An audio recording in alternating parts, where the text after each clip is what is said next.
On today's episode, Neuralink gets a second chance, Tesla leaks their new robotaxi, and Gigafactory Indonesia is back on the table.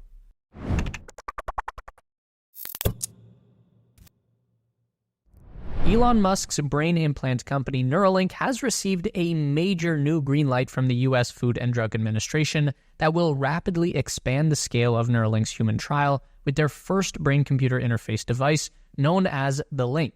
The latest FDA approval grants the biotech company permission to implant a second human patient with their brain chip as early as June 2024.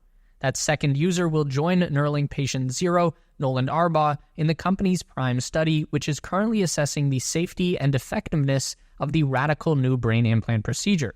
Speaking of which, there have already been a few very well-publicized issues with Nolan's first implant procedure, mostly having to do with some of the ultra-thin and flexible electrode wires retracting from Nolan's brain tissue, which will inherently reduce the potential effectiveness of the Link. A new report from the Wall Street Journal reveals that most of the 64 wires originally placed into Nolan's motor cortex by an autonomous surgical robot had fallen out after about 1 month post-surgery. Nolan has said in a recent interview that only 15% of the Link electrodes remain in place today, but according to Neuralink, these remaining threads have stabilized, and improvements made to the software algorithms that decode his brain signals have restored Nolan's brain-computer interface capabilities. In light of this, Neuralink has made some changes to their implant procedure that have just been signed off by the FDA and approved for use in patient number 2. Neuralink says that one of the unexpected variables they've encountered has been the excessive movement of the human brain. The largest animal brain that Neuralink had previously implanted would have been a sheep, which is pretty big as far as animals go, but comparatively much smaller than a human brain. So what they found was that the human brain actually moves around up to 3 times more than what Neuralink had expected, and the excessive movement just kind of shook the threads loose. So what's the solution? Pretty simple, really. Just stick the threads in deeper. The FDA has approved Neuralink to reach a depth of 8 millimeters into the brain tissue with their next operation. Nolan's threads were targeted at between 3 and 5 millimeters. With their second operation now happening as soon as next month, Neuralink is clear to implant up to 10 human patients before the end of this year.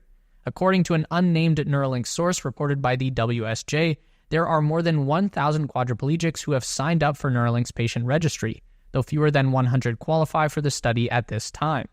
Neuralink is said to be in search of a diverse set of recipients in order to study a variety of different behaviors. It's unlikely that every Neuralink user will be as free and open about their experience as Nolan, who has been making the rounds on national news programs and podcasts recently, telling his story from the bleeding edge of neuroscience and biotechnology. Neuralink sources reported by the WSJ claim that the company's next step will be moving towards regulatory approval in Canada and the United Kingdom in the coming months. Neuralink's patient registry is already open for Canada and will be opening for Britain in a matter of days. Tesla's robotaxi reveal on August 8th is the company's most hotly anticipated event in years, particularly by YouTubers who are running out of new things to talk about, but it's also a pretty big deal for the future of Tesla. The company released a very slick new video the other day that featured a flurry of very cool new images, among them being a few shots of what would likely be the company's robotaxi vehicle prototype and new ride-hailing app. Now, the video itself turned out to be a commercial for Elon Musk's compensation package, which is a bit weird, so weird that Elon felt the need to clarify. The Tesla team put this together of their own volition. I did not ask for it.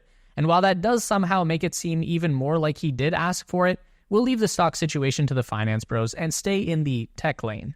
So what's really fascinating is that among footage of Tesla's new autonomous ride-hailing app, we see a very quick pan of a very familiar vehicle concept. It instantly reminded me of this old picture of Tesla's lead designer, Franz von Holzhausen, standing next to a wooden mock-up of a 2-seat pod car, but looking at the two side by side, this is definitely an updated take on that same design. The new mock-up is more sleek with more refined curves and body lines. It has a very distinct Tesla look to it, and yes, it is just a bunch of wood tacked together, but this is what we've got to work with here.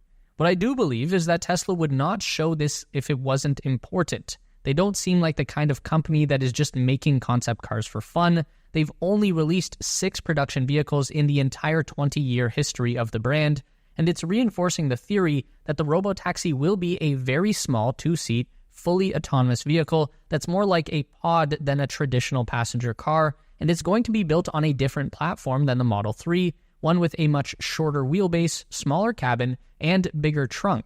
There's also a blink and you'll miss it moment in here that would appear to show the new robotaxi interior. We can see Franz again in the foreground reviewing an interior rendering with no steering wheel and 2 white seats that look awfully similar to the ones that were inside the wooden mock-up. It looks a bit tight in there, I'm not gonna lie. And one more thing, if you look really closely at Buddy with the glasses, right behind his face, what appears to be an exterior rendering of the vehicle with what looks like a scissor action door, like a Lamborghini-style door that would probably open and close automatically for ride-hailing passengers. So that's a pretty cool Easter egg. We also saw this really weird Tesla vehicle on the road last week that would seem to be up to some robotaxi-related testing. It's definitely just a Model 3, but with some very strange modifications. The side view mirrors are removed, the exterior panel on the B-pillar is popped off, and there are a bunch of extra cameras strapped on in weird places. We've got one front side camera that is in the usual position, but sticking out way further from the body panel. Then we've got this weird thing in the rear passenger window that looks like a security camera. It's really big and set inside a black housing. Then there's a rear camera that is kind of taped onto the trunk lid right in the middle of the Tesla logo.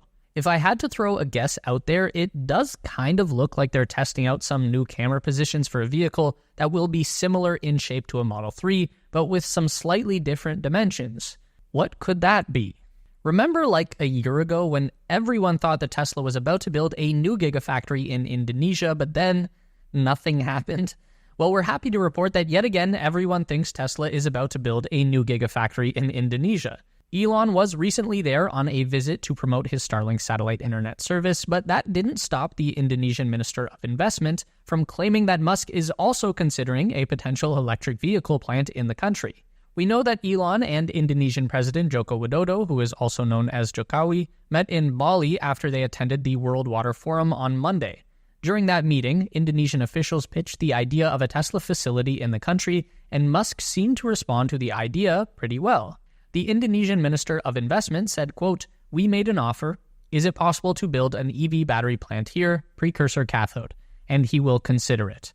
The minister also noted that Jokowi asked Musk if he would consider investing in an AI center in Indonesia.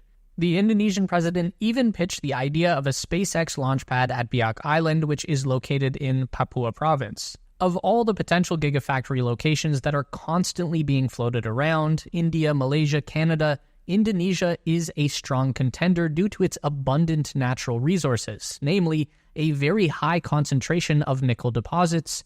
This would be why the minister specifically referenced battery cathode manufacturing.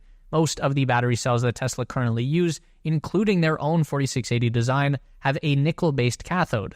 Nickel has historically been a very difficult and expensive mineral to source and extract from the earth, unless you are Indonesia. The relatively small island nation represents just less than half of all mine production of nickel in the entire world.